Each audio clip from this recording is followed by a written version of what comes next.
One ordinary standing position can expose a weakness you may not notice during your normal routine. If you're over 60, balance is worth checking.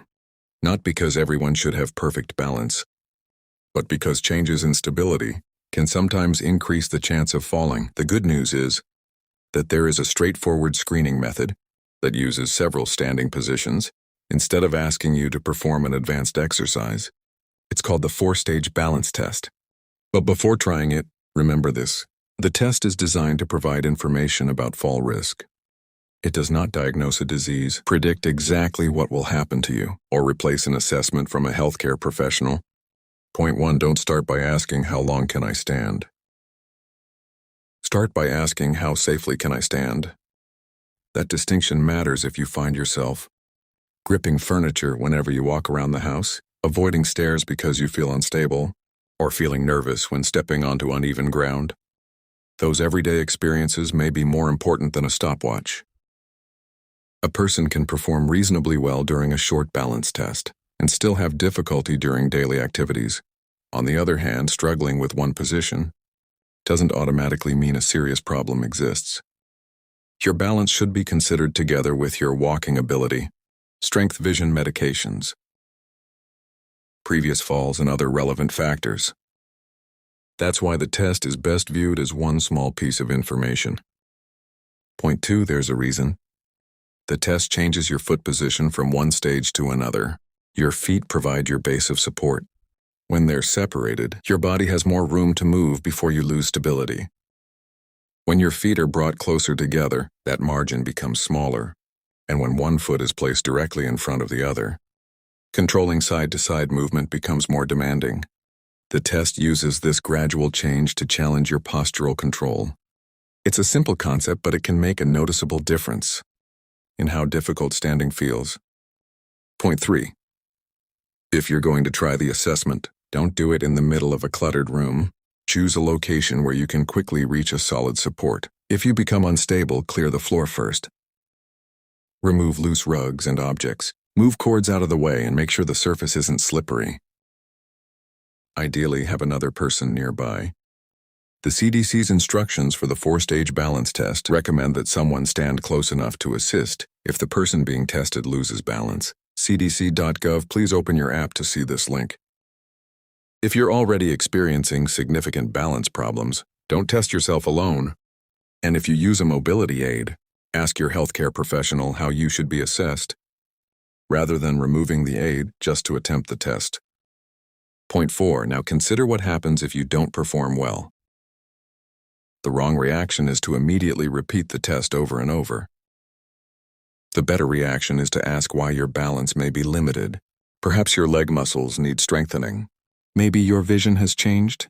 Perhaps a medication is contributing to dizziness or drowsiness. Maybe you have pain, a previous injury, or another health issue affecting the way you move. The CDC's steady approach looks at multiple fall risk factors, rather than relying on one balance measurement. CDC.gov, please open your app to see this link. If your result concerns you, professional evaluation can help identify the underlying factors and determine what should happen next. Point 5. The first stage uses a very familiar position. Stand with both feet next to each other. Keep your eyes open. The standard goal is to maintain the position for 10 seconds. If you cannot do that safely, stop rather than moving forward. Point 6. Stage 2 changes the arrangement of your feet. Place one foot slightly ahead of the other, with the instep of one foot touching the toes of the opposite foot. Try to remain steady for 10 seconds. The narrower position increases the challenge. Point 7. Stage 3 uses a heel-to-toe position. One foot is directly in front of the other. This is known as tandem standing. Because your feet are arranged in a narrow line, maintaining control becomes more difficult. Point 8. The assessment uses a 10-second benchmark for each position. But completing exactly 10 seconds isn't a measure of your overall health. It's simply part of the standardized screening procedure. Point 9. If you can't maintain one stage safely, don't move to the next stage just because you want to finish all 4. Stopping is the appropriate response when the position becomes unsafe. Point 10. The final stage is the most challenging position in the progression. You shouldn't attempt it. If you couldn't safely complete the earlier stages, point 11, the CDC version is performed with your eyes open. Closing your eyes changes the conditions and turns it into a different balance challenge. Point 12, if you suddenly feel faint, dizzy, weak, or unsafe, stop immediately, sit down somewhere secure, and don't continue the test. Point 13, a weak balance result doesn't mean your next step should be searching for the hardest balance exercise you can find. In fact, making an exercise unnecessarily difficult can increase the chance of losing your balance. A better strategy is gradual progression. The National Institute on Aging recommends balance activities for older adults and gives examples such as Tai Chi and other balance exercises. nia.nia.gov, please open your app to see this link. Start at a level you can control. If standing exercises are appropriate for you, having a sturdy chair, countertop, or wall nearby can provide support. As your ability improves, exercises can become more challenging under appropriate guidance. For people with a history of falls, major mobility problems, or uncertainty about exercise safety, working with a physical therapist can be a much better option than experimenting alone. The objective is not to impress anyone. It's to improve useful abilities without creating another fall risk. Point 14. Think about how often balance is involved in your normal day. You get out of bed, you walk to the bathroom, you turn around in the kitchen, you step over something on the floor, you get in and out of a chair, you may carry groceries or walk outside over uneven ground. These situations involve movement, strength, coordination, and balance together. That's why maintaining physical activity matters. The NIH recommends a combination of aerobic activity, muscle strengthening, and balance exercises for older adults, adjusted to individual ability and circumstances. nia.gov, please. Please open your app to see this link. And don't overlook your surroundings. Good lighting, clear walking paths, safer bathroom areas, and removing tripping hazards can all contribute to fall prevention.